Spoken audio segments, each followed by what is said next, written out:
Hello everyone, आज हम करेंगे डीकम्पोजिशन रिएक्शन। डीकम्पोजिशन रिएक्शन क्या होता है? यहाँ पे रिएक्टेंट का ब्रेकडाउन होता है उसके प्रोडक्ट्स में। जैसे कि मान लो कि ये कोई रिएक्टेंट है ए बी, इसका ब्रेकडाउन होगा उसके प्रोडक्ट्स में, that is A and B में। तो वो रिएक्शन जहाँ पे रिएक्टेंट का डीकम्पोजिशन होगा या ब्रेकडाउन होगा उसे बोलते हैं डीकम्पोजिशन रिएक्शन। यहाँ पे हम कुछ एग्जाम्पल्स के थ्रू समझेंगे डीकम्पोजिशन रिएक्शन क्या होता है। सबसे पहला एग्जाम्पल है ये FeSO4 का। FeSO4 means ferrous sulphate. Ferrous sulphate को अगर हम हीट करते हैं तो वो किस में कन्वर्ट होगा, किस में डिकम्पोज होगा? Fe2O3 फेरिक ऑक्साइड में, और साथ में sulphur dioxide and sulphur trioxide में। तो FeSO4 के डिकम्पोजिशन में कौन से प्रोडक्ट बनते हैं? ये 3 प्रोडक्ट्स बनते हैं। Fe2O3 that is ferric oxide, SO2 sulphur dioxide and SO3 sulphur trioxide. इसमें क्या होता है, जब FeSO4 का डिकम्पोजिशन होता है हीट के थ्रू, उसमें सबसे इंपॉर्टेंट चीज क्या है कि जो FeSO4 का ग्रीन कलर है वो चेंज हो जाएगा, ठीक है। और दूसरी चीज कि इसमें ऑर्डर यानी कि स्मेल होता है बर्निंग सल्फर का। यहाँ पे इमेज आप देख सकते हो, ये जो टेस्ट ट्यूब में FeSO4 के क्रिस्टल्स हैं जो कि ग्रीन इन कलर है। जब उनको हीट किया गया, यहाँ पे हम हीट के थ्रू डिकम्पोजिशन या ब्रेकडाउन करवा रहे हैं, तो वहां पे जो ग्रीन कलर है डिकम्पोजिशन के बाद किसमें कन्वर्ट हो गया? रेडिश ब्राउन में। रेडिश ब्राउन किसका होता है? फेरिक ऑक्साइड का, Fe2O3 का। तो आपको इनके कलर्स याद होने चाहिए कि जब हम फेरस सल्फेट को हीट करते हैं वो किसमें कन्वर्ट हो जाता है? फेरिक ऑक्साइड में। और फेरस सल्फेट का कलर कैसा होता है? Green in colour. ये पहला एग्जाम्पल है। और इनको बैलेंस कैसे, ये रिएक्शंस आपको याद होने चाहिए, इक्वेशंस याद होना चाहिए, 1 मार्क्स में आता है।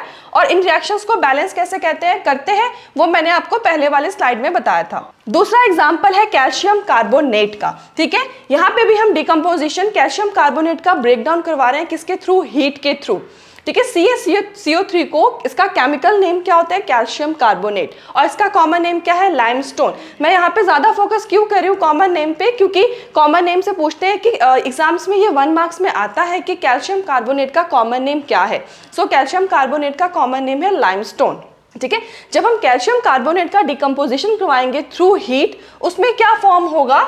ये 2 चीज फॉर्म होगा, एक तो कैल्शियम ऑक्साइड CaO, ठीक है, और दूसरा कार्बन डाइऑक्साइड, ठीक है। CaO इसका कॉमन नेम क्या है? क्विक लाइम या लाइम। तो ये भी 1 मार्क्स में क्वेश्चन आता है, what is the chemical formula of quick lime और लाइम। तो उसका केमिकल फॉर्मूला क्या होता है? CaO। तो ये आपको याद होना चाहिए, केमिकल फॉर्मूला क्या है कंपाउंड का और कॉमन नेम क्या है कंपाउंड का, ठीक है। तो ये भी डिकम्पोजिशन रिएक्शन है कैल्शियम कार्बोनेट का। ये जो डिकम्पोजिशन रिएक्शन है ये सबसे इंपॉर्टेंट डिकम्पोजिशन रिएक्शन है।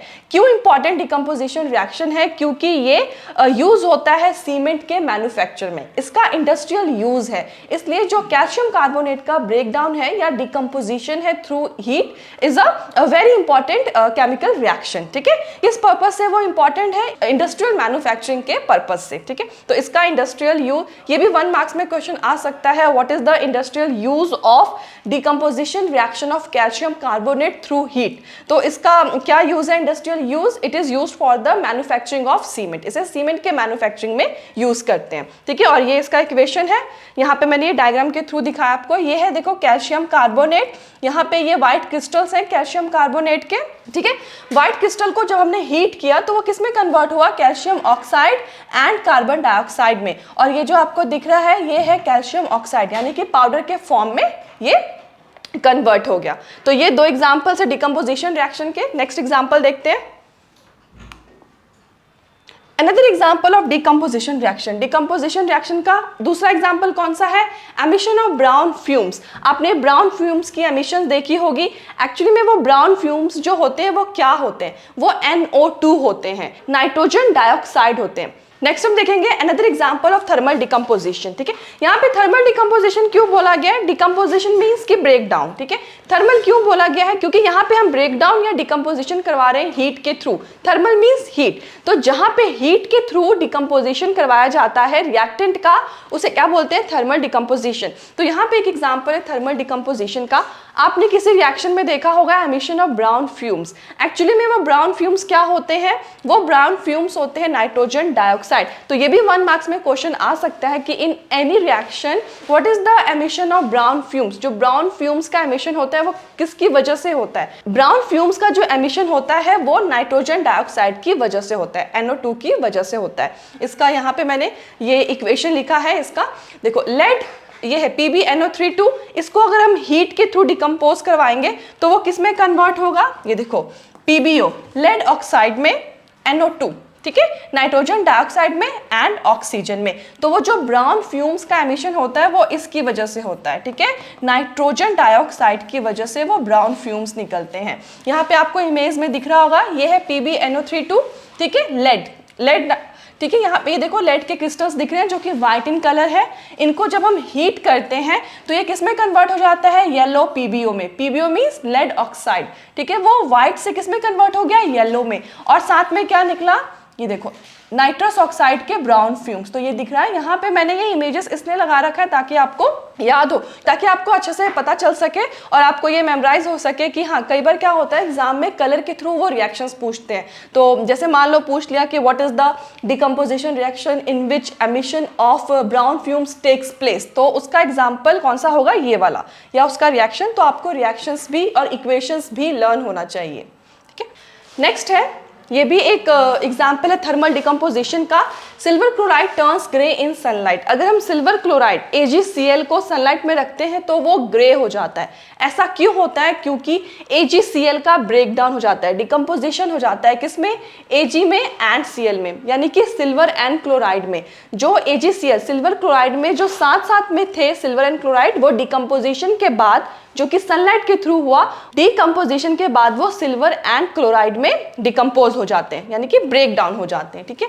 ये इसका इक्वेशन है, ये रहा AgCl सिल्वर क्लोराइड, उसको हमने सनलाइट में रखा तो वो किस में कन्वर्ट हो गया, ठीक है, Ag एंड क्लोराइड में वो ब्रेक डाउन हो गए। और यही सेम रिएक्शन होता है सिल्वर ब्रोमाइड के साथ, ठीक है। सिल्वर ब्रोमाइड को भी अगर हम सनलाइट में रखते हैं तो वो सनलाइट के थ्रू डिकम्पोज होके किस में कन्वर्ट हो जाएगा, सिल्वर एंड ब्रोमाइड में। और ये जो दोनों रिएक्शंस है वो ब्लैक व्हाइट फोटोग्राफी में यूज होते हैं। ये भी 1 मार्क्स में क्वेश्चन आता है कि कौन सा रिएक्शन ब्लैक व्हाइट फोटोग्राफी में यूज होता है। ब्लैक व्हाइट फोटोग्राफी मीन्स जो ब्लैक एंड व्हाइट जो फोटोग्राफ्स होते हैं उनको ब्लैक व्हाइट फोटोग्राफी बोलते हैं। तो उसमें ये दोनों रिएक्शंस होते हैं। यहाँ पे ये देखो एग्जाम, मैंने ये इमेज लगा रखी है इसकी, ये है AgCl, ठीक है, ये व्हाइट इन कलर है। इसको सनलाइट में रखा तो ये डार्क, ये देखो यहाँ पे ये ग्रे कलर में कन्वर्ट हो गया। क्यों, क्योंकि AgCl डिकम्पोज हो गया Ag एंड क्लोराइड में, इसकी वजह से ये AgCl dark colour, dark grey colour में कन्वर्ट हो जाता है। और सेम वही है AgBr के साथ। AgBr जो है वो व्हाइट कलर का यहाँ पे दिख रहा है, जब उसको सनलाइट में रखा तो वो डार्क में कन्वर्ट हो गया। और ये जो दोनों रिएक्शंस है वो ब्लैक एंड व्हाइट फोटोग्राफी में यूज होता है। नेक्स्ट है डिकम्पोजिशन रिएक्शन रिक्वायर्स एनर्जी। अब डिकम्पोजिशन में हम ब्रेक डाउन करवा रहे हैं रिएक्टेंट का प्रोडक्ट्स में, तो ये ब्रेक डाउन होने के लिए या डिकम्पोजिशन होने के लिए एनर्जी नीडेड होता है, रिक्वायरमेंट ऑफ एनर्जी होगा। तो अब ये एनर्जी कहाँ से आएगा, किस फॉर्म में आएगा, तो वो जो एनर्जी है वो हीट के फॉर्म में भी हो सकता है, लाइट के फॉर्म में भी हो सकता है और इलेक्ट्रिसिटी के फॉर्म में भी हो सकता है। मीन्स कि किसी रिएक्टेंट को डिकम्पोज करवाने के लिए किसी भी एनर्जी के फॉर्म को यूज कर सकते हैं। हीट को यूज कर सकते हैं, लाइट को यूज कर सकते हैं या इलेक्ट्रिसिटी को भी यूज कर सकते हैं, ठीक है, रिएक्टेंट्स को ब्रेक डाउन करने के लिए। अब यहाँ पे एक इंपॉर्टेंट चीज है, reactions in which energy is absorbed called endothermic reactions. जो हमने पहला वाला लेक्चर लिया था कॉम्बिनेशन रिएक्शन, वहां पे मैंने आपको बताया था एक्सोथर्मिक रिएक्शन। एक्सोथर्मिक रिएक्शन क्या होते हैं, एक्सोथर्मिक, एक्सो मीन्स बाहर, थर्मिक मीन्स हीट, तो जहां पे हीट का रिलीज होगा वो होगा एक्सोथर्मिक रिएक्शन। और ये एंडोथर्मिक रिएक्शन क्या होता है, एंडो मीन्स इनसाइड और थर्मिक मीन्स हीट, तो जहां पे जो हीट है या एनर्जी है वो एब्जॉर्ब्ड होगा उसे बोलते हैं एंडोथर्मिक रिएक्शन। आज के लिए इतना ही, थैंक यू।